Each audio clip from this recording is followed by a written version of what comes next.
Hello အားလုံးကိုမင်္ဂလာပါလီဆူလေးစတူဒီယိုကနေပြီးတော့ကြိုဆိုပါတယ်ဒီလီဆူလေးစတူဒီယိုရဲ့အနီးတစ်ဝိုက်မှာရှိကြတဲ့ music ဝတ္တနာရှင်များကိုဖိတ်ခေါ်ပါရစေမိတ်ဆွေတင်းရဲ့တခြင်းအတွက်ဘယ်မှာဘလို့အစပြုရမှန်းမသိဘူးဘယ်မှာသွားသွင်းရမှန်းမသိဘူးမိမိအိမ်မှာမိမိရဲ့ပစ္စည်းအဖြစ်လုံနေရင်လေမိမိကိုမိမိစိတ်မချဘူးဖြစ်နေတဲ့အညီကိုမောင်နှမများ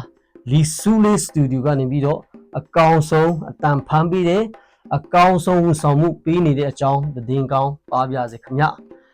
မိတ်ဆွေတင်းရဲ့တခြင်းအတွက်တင်ကိုယ်တိုင်တီးချင်အဖြစ်တော်၎င်းဒီလီဆူလေးစတူဒီယိုမှာတခြင်းအချင်းတော်၎င်းအကောင်းဆုံးဝန်ဆောင်မှုပေးနေတဲ့အကြောင်းသတင်းကောင်းပါရခြင်းဖြစ်ပါတယ်အထူးသဖြင့်တင်းရဲ့တခြင်းအတွက် body တည်ချင်တဲ့ညီကိုမောင်နှမများဒီမှာတင်ကိုယ်တိုင်လာရောက်တီးခတ်ပြီးတော့လာရောက်တွေးယူနိုင်ပါတယ်ဒီကလီဆူလေးစတူဒီယိုကနေပြီးတော့အကောင်းဆုံးအတန်ဖန်ပေးတယ်ဆိုတဲ့အကြောင်းကိုသတင်းကောင်းပါပြစေကျွန်တော်ရဲ့ဒီ Facebook page ကနေလည်းဆက်သွယ်မေးမြန်းလို့ရပါတယ်ခင်ဗျအရောက်စီတိုင်းကိုအထူးပဲကျေးဇူးတင်ပါတယ်